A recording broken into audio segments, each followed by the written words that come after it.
Heroic Link. Do not think that Hyrule is now safe from the spread of Twilight.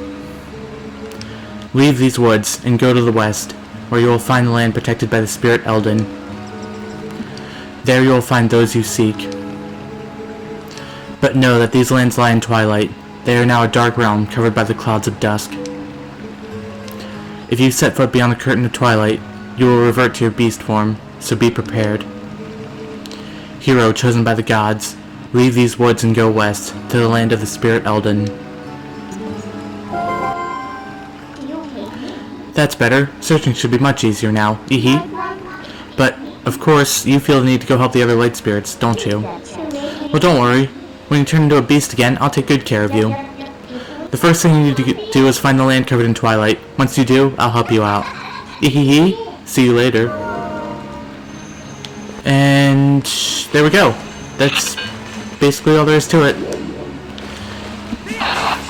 So, and Twilight Princess again. I don't really know how else to introduce this. It's like, I think you got all the introduction you need. So let's just get out this out of the way here.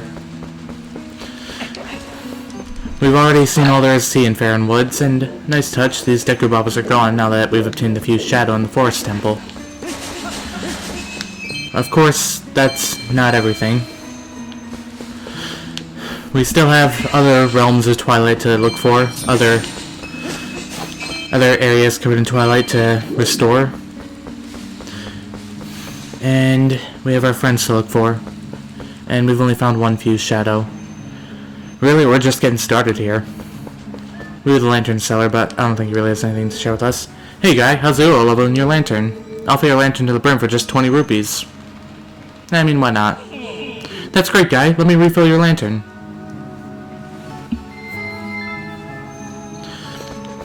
Alright. So, we can look around here a bit. Just beyond that gate there is Hyrule Field, and beyond that, Elden Province. But we look around here, we can find this massive boulder. Surprisingly, using a sword didn't work on it. I keep trying to repeatedly slash at it, but nothing's working. So, right then, let's head out to Hyrule Field.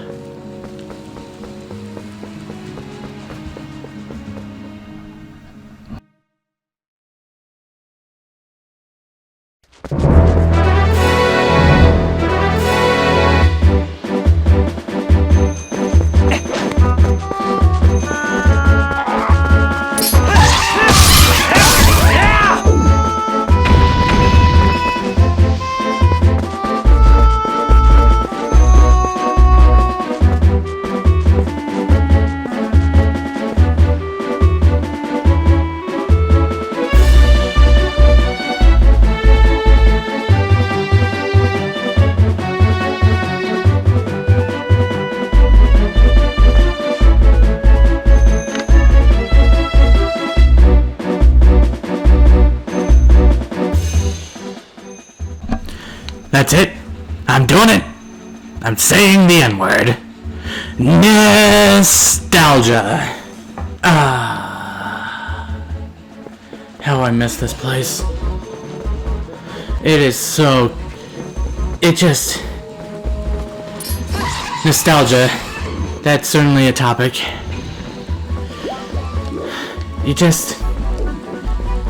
Going around this field for the first time, every single playthrough, listening to this music, just looking around. It feels like I'm 13 again, playing this game for the first time. Just seeing everything for the first time again. Wandering around, not really knowing what I'm doing. It's just great every single time. Oh, well, I kind of ruined the mood. Yeah, that's why I avoided a blue rupee earlier. Didn't want to ruin the mood. However, that's something I really want to talk about. There's a piece of heart up in this tree. You have to collect it with the boomerang, of course.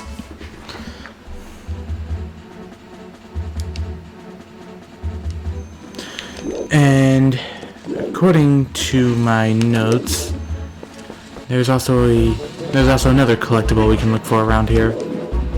Oh, I hear it. Alright, listen closely. You can hear it, can't you? There's sort of dinging sound going off. There it is. So click this with the boomerang. It's a surprisingly versatile item. Alright, you have to be quick and... Right, pick up. And there we go, you caught a male beetle. Bug fans love that golden color. Check out Caught Bugs on the collection screen. Alright, done and done. So, that's what I want to talk about. Nostalgia. For those of you who don't know, nostalgia, according to my Oxford American Dictionary, what edition is it? 3rd edition. Nostalgia is a noun, longing for a happier or better time in the past. For those of you who are really curious, anti-disestablishmentarianism is... Sorry, I have to find it eventually. Alright, go back. Repeat.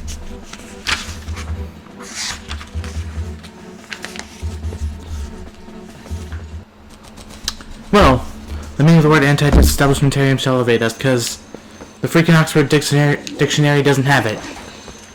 What's going on here?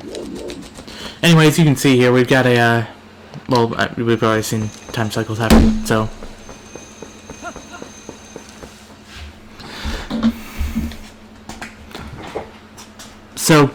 Right. Let's talk about nostalgia for a hot minute here. So, as I said earlier, nostalgia is a sense of longing for the past, and it's something that's really, really prevalent amongst gaming. Here we have a new enemy, the Argarok. These are basically just birds that fly around a whole bunch. Oh, I can finish them off. No, they don't have the cool shooting animation. In case you're wondering, Argaroks are those shadowy birds we saw on the first trip to Hyrule Castle, back when it was in Twilight. Well, it still is in Twilight, you can actually see it right there. So nostalgia is essentially a sense of longing for the past, and it's something that's really prevalent amongst gaming for some odd reason, and I think that's kind of the detriment. Let me kind of give you an idea. Some of my favorite games ever made include stuff like Super Mario Galaxy, Breath of the Wild, Dragon Quest XI, Xenoblade Chronicles, Ys 8, what else? Devil May Cry 5, lots and lots of really awesome games. Games that, you know, show just an expert level of design competence and you know, in many ways, far outshine Twilight Princess.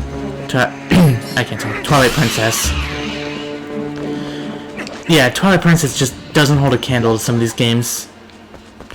Yeah, so many new enemies here. We are surrounded in enemies. So these guys, the Stall Dogs, I don't know what you call them, they're these skeletal dogs that will sort of hound you every night at night in Hyrule Field. So you have to stay on guard for them. These, I believe they're just called Skeeters, runners, I'm not entirely sure. They'll run around really fast, and if you try to chase after them, they'll drop bombs and make life difficult. There's really no point in killing them, but you can stun them with the slingshot or the boomerang. So they're pretty simple to deal with. Oh, and they drop worms. That's disgusting. You could use those worms as bait in case you're wondering. But yeah, nostalgia. So, I've just listed off all these games that I think are absolute masterpieces, and yet, games that I also think are far superior to Twilight Princess, and yet I chose Twilight Princess as the first game to play on this channel. Why is that? Well, simple. Nostalgia. It's that Twilight Princess gives me a special feeling that those games don't. You see, it was the first game of its kind that I've played. Before Twilight Princess, I've never played a single game that had that tried to tell like some serious dark story with a whole wide cast of characters. I've never played a game that let me just run around this massive open world and see all kinds of crazy things and discover all sorts of neat things. I've never played a game quite like Twilight Princess before then, and it gave me a very, very special feeling that few games have given me since. And yeah, there are times I wish I could just be 13 years old again. You know, getting up on Saturday morning, staying up late into the night, just playing Twilight Princess, trying to beat that one more dungeon, trying to find that one more heart piece, trying to do whatever. And you know, few games, even Zelda games, have really given me that feeling. Even a game like Breath of the Wild, which is known for its massive open world and its total approach to freedom and letting you do whatever, to the point where you can even beat the final boss before doing any of the main story quests. Breath of the Wild doesn't give me that same feeling that Twilight Princess did. And, you know, nostalgia more than anything is the reason I hold this game in such high regard. I highly doubt that... I think that if I played some other Zelda game first before Twilight Princess, then Twilight Princess wouldn't have any sort of special meaning to me. It wouldn't be anything special to me. So for that reason, Twilight Princess just kind of is my favorite Zelda game. Like, I don't really have a favorite Zelda game. I think that they're all really great at one specific thing. But for Twilight Princess, more than anything, it's just that fond memory of being 13 years old, playing it for the first time, playing any Zelda game for the first time. And, you know, that feeling of nostalgia is special to me. But it's also detrimental. What if I played Skyward Sword first? Would that game have any sort of special meaning to me then? I mean, I also have nostalgia for that game as well. I also remember being 13 years old playing that for the first time as well. What if it was, I don't know, Ocarina of Time? Would I have loved it? Would I have hated it? Would I have never wanted to pick up another Zelda game again? Or Majora's Mask, or any Zelda game for that matter? What if it wasn't Twilight Princess I played first? I don't know. And the reason that and it's like, you know, you go on to YouTube and you find all these gaming videos talking about, like, the best games ever made or whatever. Inevitably, games like Ocarina of Time or Final Fantasy VII or Resident Evil 1 or whatever are going to be put on that list. They're going to be regarded as, you know, these untouchable classics that still hold up years and years later. And I kind of don't agree with that. Now, I've never played Resident Evil 1, so I can't really give any sort of thorough analysis on that. But in regards to, say, Ocarina of Time, I don't think that its world holds up as much as, you know, like, its Hyrule Field is just completely devoid and barren of anything except for Lon Lon Ranch. What story there is just, like, nonsensical and riddled with plot holes and contrivances. Although, to be fair, Twilight Princess doesn't escape that problem entirely. I mean, just right off the bat, if you think there's gonna be some reason why those monsters kidnapped Ilya and all the other Ordon Village kids, if you think that's gonna be explained, guess again. Ah, yes, this tune.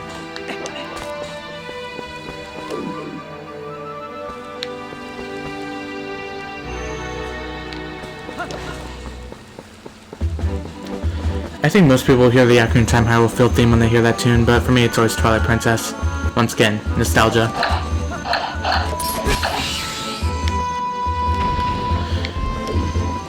And as for... and of course, as for, say, dungeons and gameplay, the fact that this is the first 3D Zelda game is just apparent in pretty much everything Ocarina of Time does. Most Zelda dungeons feature this, like, central gimmick that the entire dungeon is focused around. One of the best examples would be Stone Tower Temple from Majora's Mask, where you get the Arrows of Light and you can turn the entire dungeon upside down and that completely changes the layout and the puzzles and everything.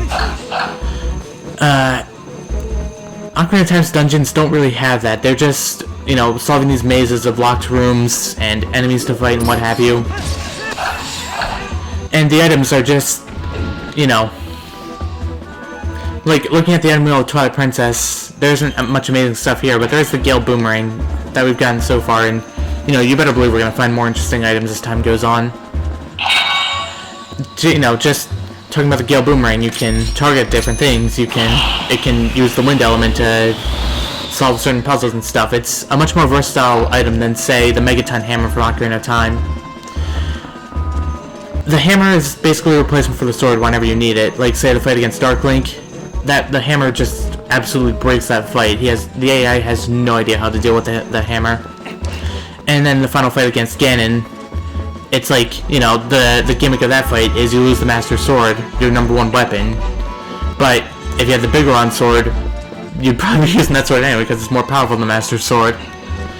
Or, you know, alternatively, you can use the hammer, and that's basically the same as using the sword. So, the Megaton Hammer is, like, situationally useful. The hook shot is one of the worst renditions of that item ever. It only reaches, like, 5 feet ahead of him, and then you get the long shot, and you know, it's just an upgraded version of the hook shot. There's nothing really special about it. I was trying to avoid this.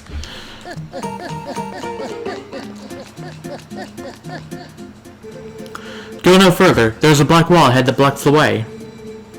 I thought I would deliver a few letters, but it seems impossible. I am the honorable and dependable letter carrier, known to some as the Postman. Now that I've introduced myself, please, take this letter and read it at your leisure. To read a letter, press plus to open your collection screen and select the letter. You can do that to read any letters you receive. Do it whenever you see fit. Well, my business is concluded. Onward to mail.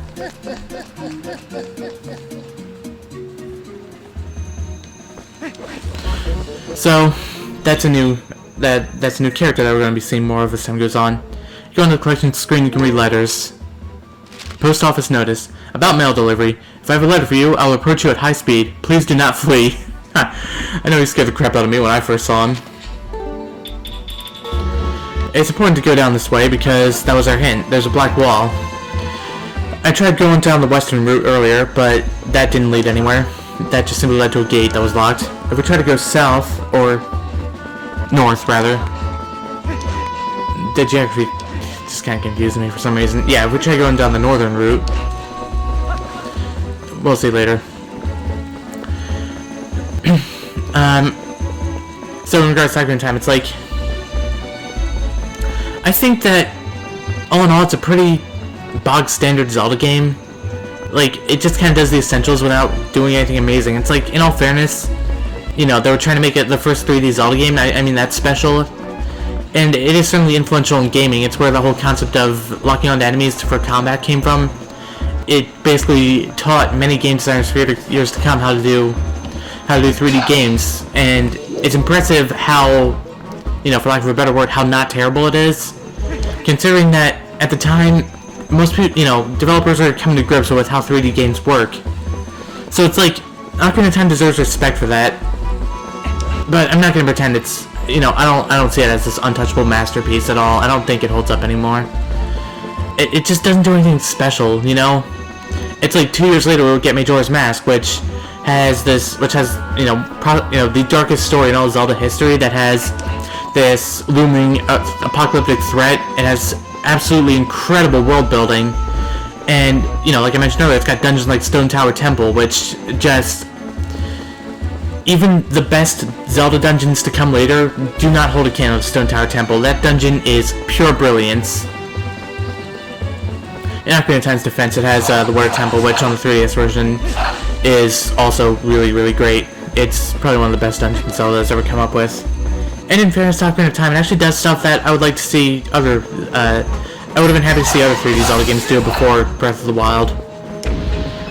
You know, mainly it's non-linearity. Ocarina of Time is by far the most open-ended 3D Zelda game of them all. All the 3D Zelda games that come out after Ocarina of Time would really, really force you down a specific path. and wouldn't let you do anything. In regards to Final Fantasy VII, that game isn't exact. I think that game holds up better than Ocarina of Time, but you know, it's not without its flaws. Stuff like, you know, for Midgar, it opens up really strong with Midgar, but then once you leave Midgar, the next, I don't even know, like 15 hours is just going across the entire overworld chasing after Sephiroth because there's some vague hint that, you know, maybe he's over there, maybe he's off in Costa, Costa del Sol, or maybe he's now in Nibelheim or whatever, and it's like, oh, you know, it's like nothing really happens until you get to the Temple of the Ancients. Then it's like, at long last, the story is moving forward. It's like actually going somewhere now. Final Fantasy VII is ridiculously easy. It's like, you know, as long as you're keeping on top of your equipment and keeping yourself upgraded, you're gonna destroy these things. If you find the 2 times criteria and equip to Cloud, the combat basically plays itself at that point. You can just, you know, mash the attack button over and over again, and you know, you win every single battle. That even works for the final boss, which is just depressing. So, you know, Final Fantasy VII isn't without its flaws. That's the only Final Fantasy game I've played, so I can't really say that, you know, the Final Fantasy franchise has, you know, found ways to really outdo itself after 7. But, you know, I think more than anything, it's just nostalgia. It's just that these people rating these games, they don't really remember the games for what they actually are. They remember them for how that made them feel all those years ago. I think that if you were really willing to take the rose-tinted goggles off your favorite games from, you know, from your childhood and like really, really thoroughly analyze them, you would definitely find problems with it. Things that you really wouldn't love. And it's just detrimental, I think, because number one, it's like a lot of people say that, you know, the PlayStation 2 era of gaming was the peak of gaming, it was the golden age, and modern games just don't compare. And it's like, I mean, I can see where that position is coming from. You know, you've got in today's gaming market, you have games that do not care in the least about being anything special. They just simply want to nickel and dime you out of every last penny you got with microtransactions or loot boxes or whatever. You've got games that are embarrassed by the fact that they're video games and would rather railroad you through lengthy, unskippable walking sections or cutscenes or whatever for the sake of telling some emotional story that really isn't anything special in the long run. Or you have games that aren't made by people who care about video games in the least and just simply want to shove their political views down your throat, by whatever means necessary. And it's like, yeah, there's no shortage of terrible games out there nowadays. Or, you know, you could have something like Ubisoft, which has some combination of all 3 things I listed off. So, yeah, there's no shortage of terrible games out there these days. But to say that, you know, I think that if you really went back and looked at every single PlayStation 2 game that was made, you would find that there were plenty of terrible games back then too.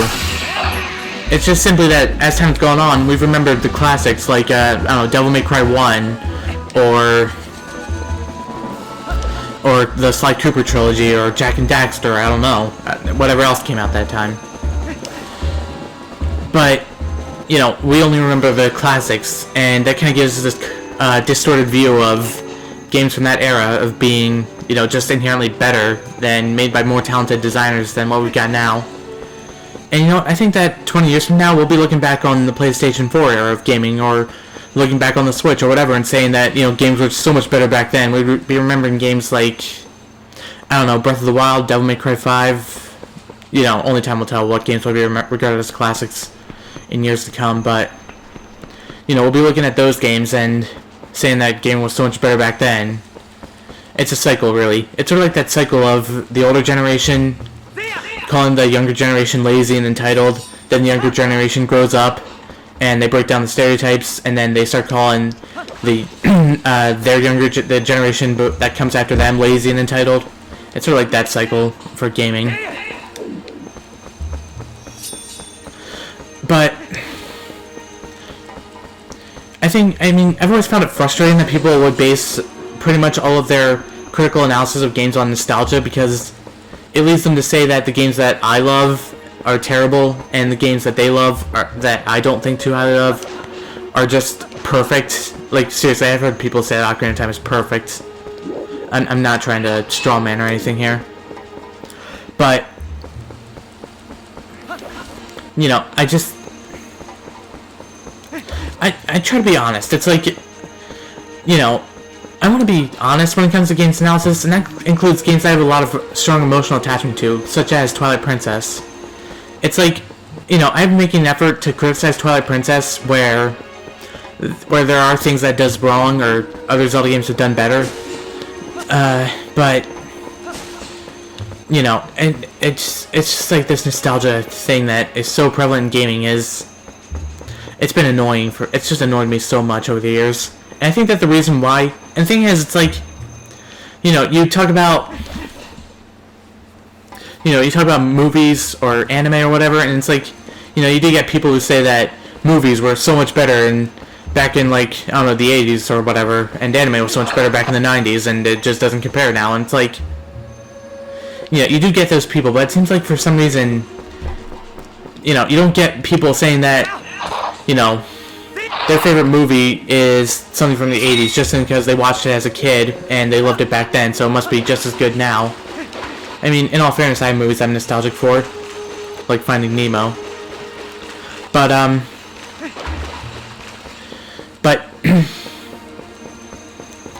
when it comes to gaming, there's just such a strong feeling of nostalgia amongst gamers, and I think the reason for that might be that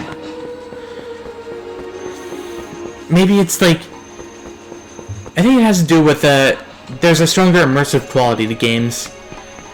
When you play a game, you're literally living out in a fantasy world such as Hyrule, and I think that children they have stronger imaginations than adults do. So these, you know, people who are like 20 or 30 or even 40 years old nowadays were, you know, just 10 years old back when they were playing Ocarina of Time on their N64, and getting to believe in a world like Hyrule was just simply easier for them.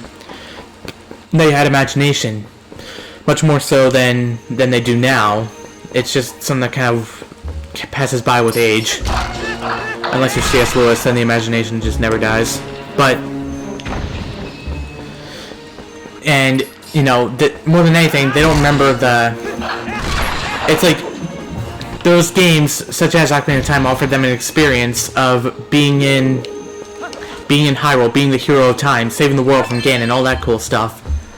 And they were able to immerse themselves in that fantasy much more so than they can in a fantasy like Twilight Princess that came out, you know, 10 years after Ocarina of Time. It's like if they were 10 years old back then, they would be 20 now and jaded and miserable.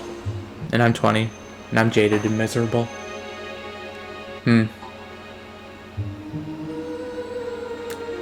Don't you just love existential crises? But, you know, so it's like, and I guess back then, you know, kids just can't really critically analyze media as well as adults can. It's just sort of like, it's just a video game, therefore it's good. You know, as long as they're playing something, anything, they'll accept it. Whereas, as an adult, if a game does something wrong, they can immediately point out, or, you know, if they can point out what it is and why it's not the way they want it to be, or why it's bad. So, I guess I've been trying to say that, you know, basing all of your analyses off of nostalgia is destructive to gaming, but maybe that's not the word. Like, maybe what I'm trying to say is that, you know, more than anything, I've just always found it frustrating hearing people talk about how Ocarina of Time is this untouchable masterpiece that's still perfect even now, and Twilight Princess is just this inferior ripoff of it, when it's like, you know, I've always found Twilight Princess to be a far superior game to Ocarina of Time. I mean, really what it comes down to is that guy's nostalgia versus mine. It's not a good way to do games analysis, and I think it needs to stop. I think that, you know, in order to have honest discourse about the quality of games like Ocarina of Time and Twilight Princess, you need to be willing to take the rose-tinted goggles off and really look at what the games are, not what you remember them being. Anyway, I was gonna try to get to the Twilight Realm today, but I got so caught up on this whole nostalgia rant, and this video's been going on for 30 minutes. So, next time on Twilight Princess, we'll be going into the Elden Twilight and trying to restore the light there. See you guys then.